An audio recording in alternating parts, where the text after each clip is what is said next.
build for in-house motors. If you've been following us, you'll see that we had a couple of issues with my car here.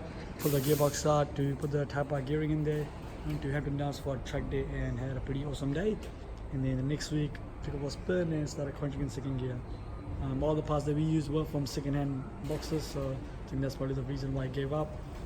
So we'll just pull it all out for a rebuild, and we'll also pull the engine out because it's leaking. So all the B-series bits from my Civic here is going to our next build, and let's check out what we picked up. So we just went and picked up one of the EJ1 shell. It's a live shell set up for B18C and coilovers, has WAF and Ridger as well. And there's a few bits missing from this, as you can see. The interior is stripped out as it used to be a race car apparently, so we'll be sorting something out for that. We've actually stripped out everything in the engine bay. You can see everything's padded on the firewall, just a few wirings left, and we actually started sanding it down already. So let's see how this turns out. Finally got the engine bay all sanded down, ready to be primered.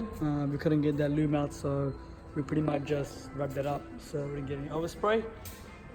We also got a few more bits and pieces painted while we ripped everything out, so check it out. Here we have the battery bracket, the horn, the EK9 brake master. We got all cleaned up everything, as well as the slave. The small bits and pieces makes it look a lot nicer. Got the brake booster sorted as well. As you can see, it's freshly painted as well. And there's a subframe. So we'll talk about the subframe for a little bit. With the sway bar down there at the back, we've got the sway bar and 0-10 bushes on both ends. So helps a lot better than factory. We've also got a Type R steering rack sitting right over here, and we've got the hardware steering rack bushes on both ends. Helps a lot more than just stock bushes, to be honest. And also over here on the strengthening bracket, this actually came off my EG, but it had a hook on one end, so we had to chop it off, find it and respray it, so the power steering line would actually sit in there from here once it goes back to the reservoir tank. So just slightly modified, but apart from that, the whole thing's looking pretty mint. And yeah, once the engine bay is ready, we'll be ready to bolt this on.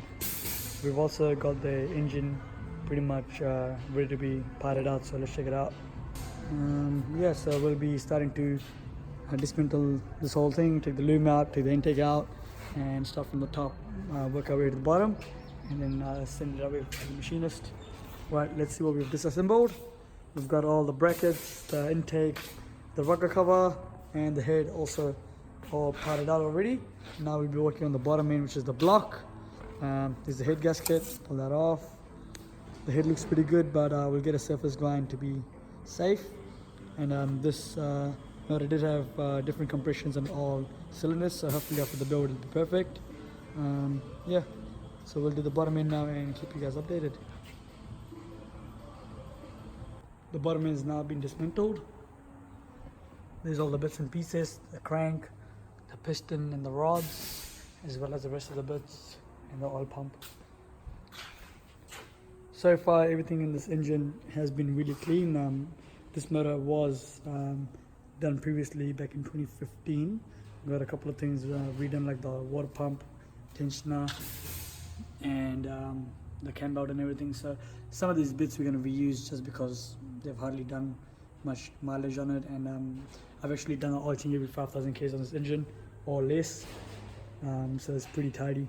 It's good to look after your engines all the time, so you don't have issues with like dry oil and stuff like that. So yeah, we'll be sending off the head and the block to the machinist, and once it comes back we'll start the assembly. Hey guys, so we're still waiting for the head and the block and the transmission casings to come through. In the meantime, we've actually got a few bits and pieces painted. You can see solenoids, thermostat housing, for the oil pump there, a few more things ready, and all the mounts have already been done as well. Tied it up, ready to bolt on. Once the head and the block comes, we'll paint that, get it ready, and start assembling the whole lot. In the meantime, let's check out what we got for my EJ1 here.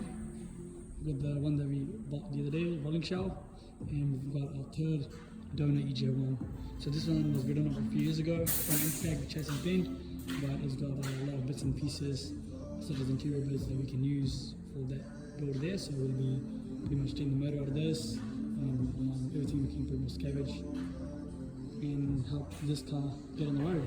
As you can see, the indicator's missing, and I've also removed a few bits and pieces from this car as it's going to be ready to send home.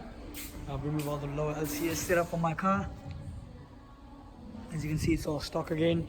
I think it had blocks, LCS, Pro Racing, subframe brace, and an M Factory sway bar kit as well. So it's all on the floor here, ready to bolt onto this EJ. And we've also removed the hubs, rear discs from this donor EJ. As you can see, we've also got the motor pretty much ready to pull out. And once it's off, we can actually roll this car onto the floor somehow and leave it there and strip the rest of the stuff off. We removed the hubs from the front and back and the brake lines as well. So this thing will be pretty much empty by the time we're done with it.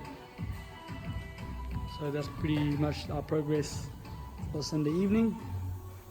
And we'll start putting this together next week and getting everything aligned and getting the motor patched up as well. So see you guys very shortly.